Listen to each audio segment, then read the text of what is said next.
Assalamualaikum warahmatullahi wabarakatuh. Salam semangat. Baik, pada pertemuan kali ini kita akan mempelajari tentang internet. Internet adalah seluruh jaringan komputer yang terhubung menggunakan standar sistem global transmission control protokol atau Internet Protocol Suite, atau sering disingkat dengan sebutan TCP atau IP, sebagai protokol pertukaran paket untuk melayani miliaran pengguna di seluruh dunia. Dari pengertian ini, maka kita dapat menyimpulkan bahwa internet adalah jaringan komputer, komunikasi komputer, entah itu menggunakan standar sistem global transmission control protocol atau Internet Protocol Suite, untuk melayani miliaran pengguna di seluruh dunia. Jadi semua komunikasi dengan menggunakan standar sistem global transmission. Oke, selanjutnya, internet bisa diakses dengan menggunakan beberapa hardware. Ya, yang pertama adalah bisa diakses menggunakan laptop. Laptop yang terhubung dengan jaringan WiFi ataupun menggunakan jaringan kabel ke internet bisa digunakan untuk akses internet. Yang kedua adalah personal komputer. Dengan ini kita juga bisa terhubung dengan internet dengan menggunakan jaringan kabel, ya, biasanya. Selanjutnya adalah handphone atau sekarang sering disebut smartphone, ya, bisa berkoneksi dengan internet dengan menggunakan jaringan GPRS atau menggunakan 3G. Nah, yang keempat, bisa juga internet diakses menggunakan jaringan komputer atau LAN dalam suatu perusahaan, ya, tentunya yang sudah terhubung dengan layanan internet. Dari semua hardware yang ada di sini, sekarang telah muncul hardware baru lagi yang bisa digunakan untuk mengakses internet, yaitu Smart TV. Ya, jadi internet sekarang sudah bisa diakses dengan menggunakan TV.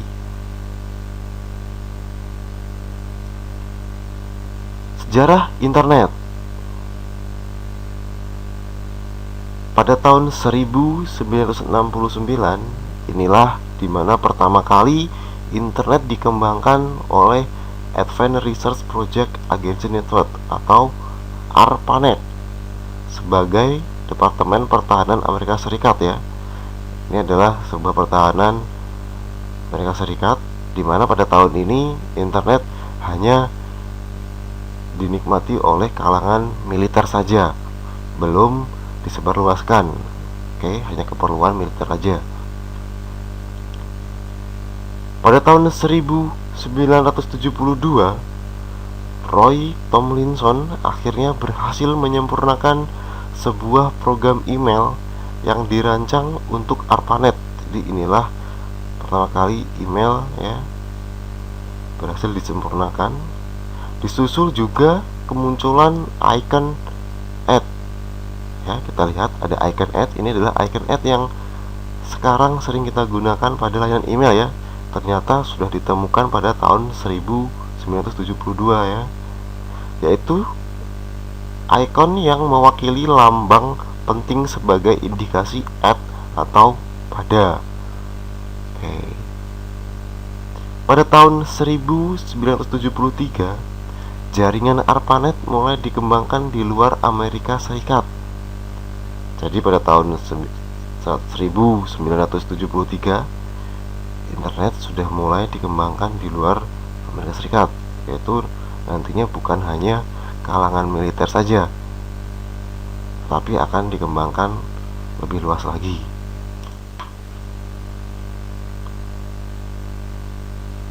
Selanjutnya, pada tahun 1976,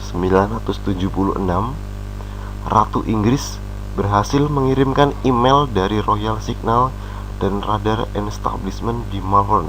Ya, ini adalah pertama kali email digunakan di luar Amerika Serikat ya, di luar pertahanan militer ARPANET tadi ya, digunakan.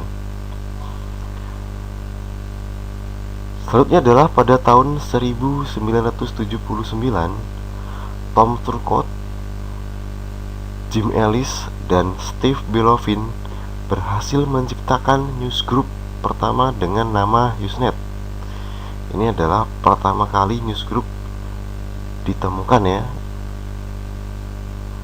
Pada tahun 1980, Tim Berners-Lee menemukan WWW, World Wide Web ya, yaitu sebuah layanan yang sampai sekarang pun masih digunakan untuk layanan website ya. WWW kita sering menggunakannya ya. Ternyata sudah ditemukan pada tahun 1980. Luar biasa ya.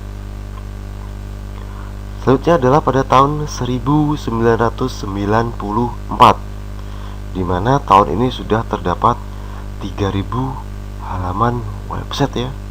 Luar biasa sekali ya pada tahun ini.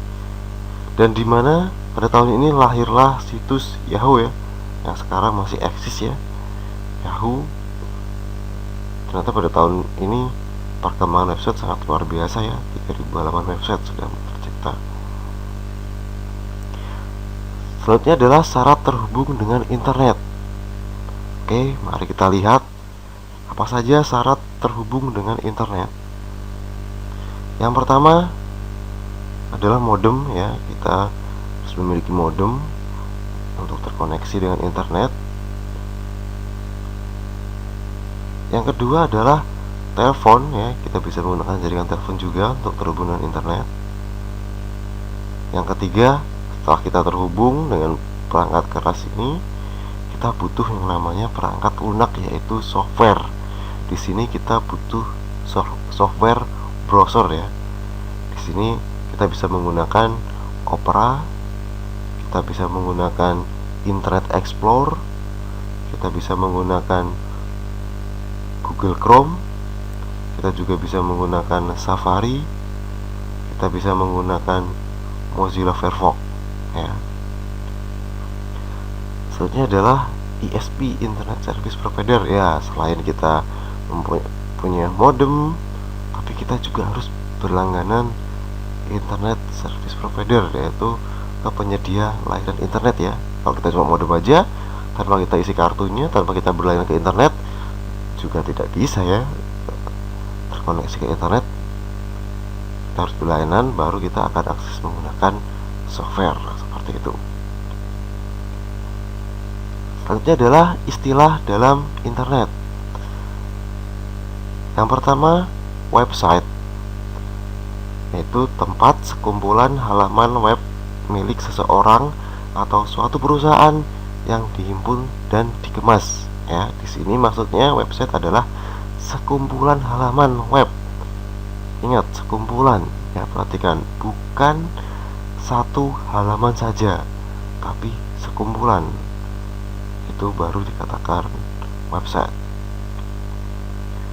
Yang kedua adalah homepage ya, yaitu istilah untuk menyebutkan halaman pertama yang akan muncul jika sebuah situs web diakses. Jadi halaman pertama pada sebuah website itu disebutnya homepage. Yang ketiga, URL, Universal Result Locator. Ini adalah alamat yang unik dan khas setiap halaman dan situs dalam www ya. Ini adalah alamat uniknya URL itu. Kita lihat bentuk dasar dari URL. Yang pertama adalah protokol. Protokol ini maksudnya adalah HTTP-nya ya, protokol. Hostname di sini, hostname ya, ini adalah path. Filename-nya di sini juga, ini yang termasuk adalah www.yahoo.com ya. Hostname, path atau filename ini adalah www.yahoo.com. Baik, selanjutnya Yang keempat adalah protokol, yaitu suatu mekanisme yang sudah distandarkan untuk mentransfer atau memanipulasi data ya. Itu protokol yang digunakan untuk mentransfer atau memanipulasi data. Seperti itu intinya ya. Yang kelima adalah HTTP, Hypertext Transfer Protocol, yaitu suatu protokol internet yang digunakan oleh www ya. Ini adalah untuk layanan website ya. Yang keenam adalah HTML, yaitu suatu bahasa yang menggunakan tanda-tanda tertentu atau tag untuk menyatakan kode-kode yang harus ditafsirkan oleh browser agar halaman tersebut dapat ditampilkan secara benar. Dari pengertian ini juga kita bisa simpulkan bahwa HTML itu tugasnya adalah untuk menampilkan halaman website secara benar pada klien ya. Contoh misalkan ketika developer website mendesain halaman website dengan bentuk kotak dan warna merah, maka HTML bertugas untuk menampilkan juga tampilan yang sama bentuk kotak dan warna merah kepada si klien ya. Seperti itu tugasnya HTML. Kegunaan internet. Yang pertama, informasi yang didapat lebih cepat dan murah, tentu saja karena kecepatan internet sekarang sudah sangat cepat ya, main cepat. Yang kedua, mengurangi biaya kertas dan pemasaran. Ya, di sini kita bisa mengurangi biaya kertas, contohnya dengan menggunakan koran digital atau brosur digital ya. Yang ketiga, sebagai media promosi. Ya, karena internet banyak penggunanya, banyak website-websitenya, maka kita bisa melakukan promosi di situ tanpa menggunakan kertas tadi dan lebih mudah. Yang keempat, pengenalan dan pemasaran produk. Ya, karena internet seperti tadi saya bilang banyak penggunanya, biasanya juga digunakan untuk layanan jualan online ya. Itu bisa pengenalan atau pemasaran produk di situ atau COD ya. Bisa saja di situ ya, melakukan order di situ di internet dengan menggunakan misalnya disebutnya e-commerce ya, online. Yang kelima, komunikasi interaktif. Ya, ini yang sering biasa kita gunakan ya. Ada email, yaitu untuk layanan surat elektronik.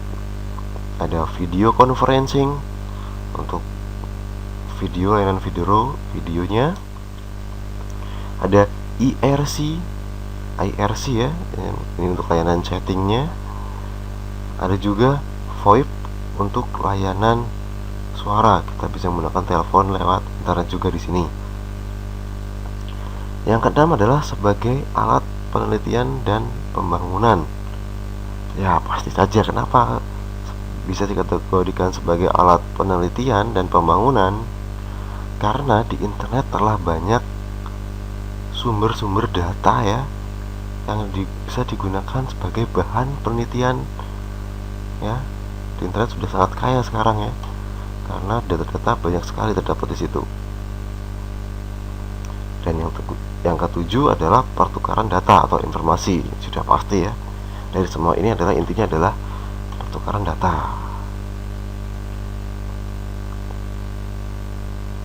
Alamat IP atau sering disebut internet protokol address ya. Kita lihat, yaitu adalah suatu identitas numerik yang dilabelkan kepada suatu alat, misalkan komputer atau printer, yang terdapat di dalam suatu jaringan komputer yang menggunakan internet protokol sebagai sarana komunikasi. Dari sini kita bisa simpulkan ya bahwa alamat IP adalah suatu pelabelan dengan cara identitas numerik ya. Pada alat di sini bisa apa saja ya, bisa komputer, printer, bisa kamera. Jadi digunakan IP di situ.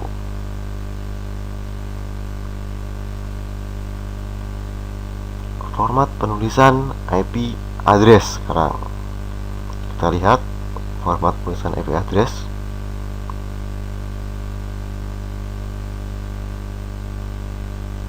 IP address terdiri dari bilangan biner 32 bit yang dipisahkan oleh tanda titik tiap 8 bitnya.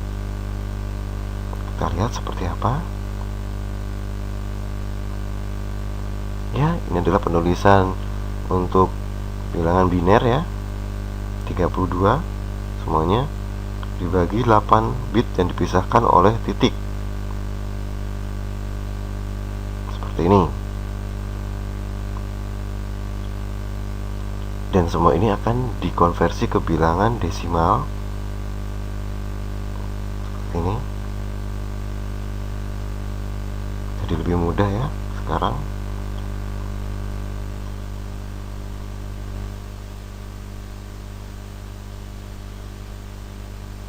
Pembagian kelas IP public. Baik, jadi IP public di sini akan dibagi menjadi beberapa kelas ya. Di sini ada 4 kelas. Yang pertama adalah kelas A, yaitu mempunyai range 0 sampai 126.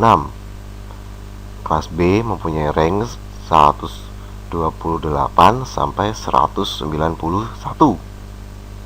Kelas C mulai 192 sampai 223. Kelas D range-nya 224 sampai 239. Jadi tadi konversi yang bilangan tadi ya, dari biner tadi kita lihat ya, yang ini dari biner ke desimal, dan desimal inilah yang diberikan sebuah range menjadi kelas-kelas tadi, dibagi kelas ya. Jadi lebih mudah ya. Baik, saya akan lanjut lagi. Sumber daya internet. Ada email, ada newsgroup, ada mailing list, ada telnet, ada FTP, ada talk, chat, dan VoIP ya. Ini yang sering kita gunakan ya.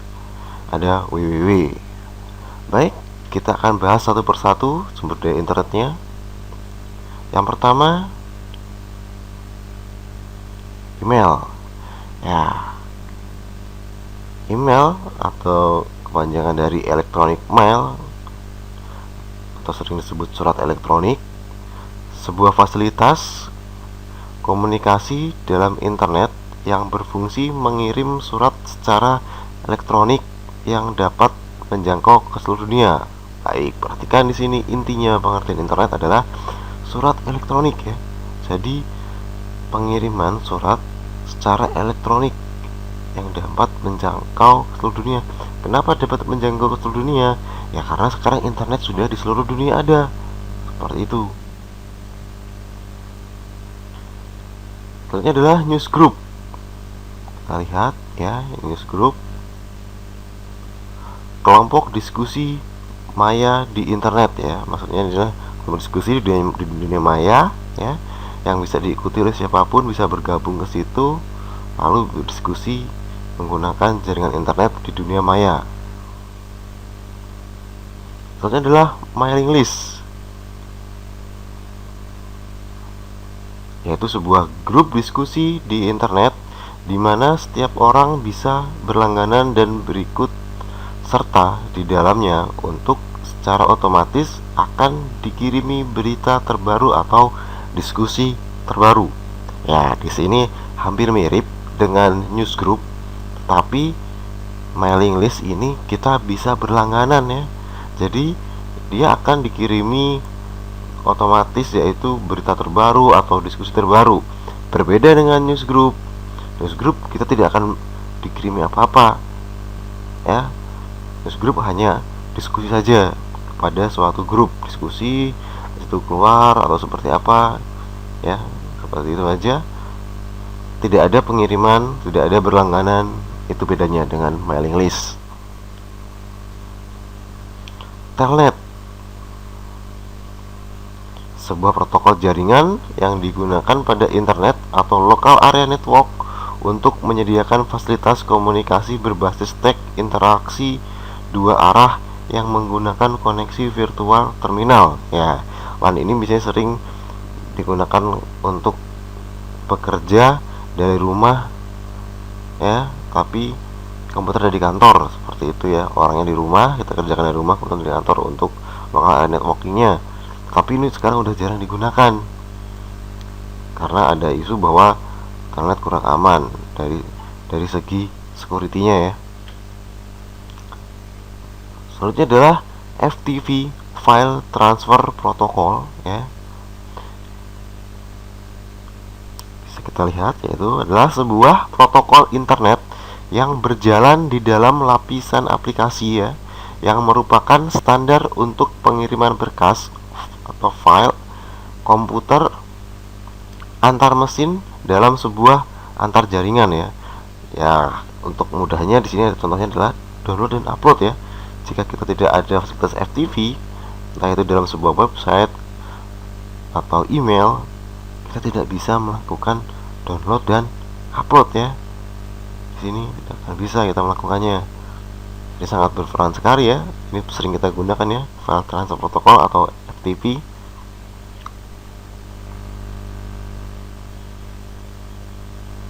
Selanjutnya adalah talk, chat, dan void ya. Fasilitas yang memungkinkan pengguna atau user internet secara langsung dapat melakukan komunikasi secara interaktif dua arah antara satu komputer satu dengan komputer yang lain ya.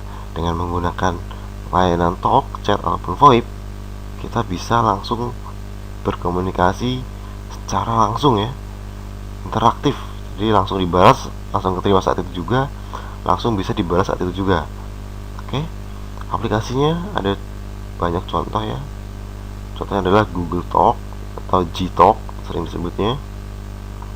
Ada Yahoo Messengers ya, MSN, ada Skype juga bisa, ada MIRC ya. Next sekali contohnya ya.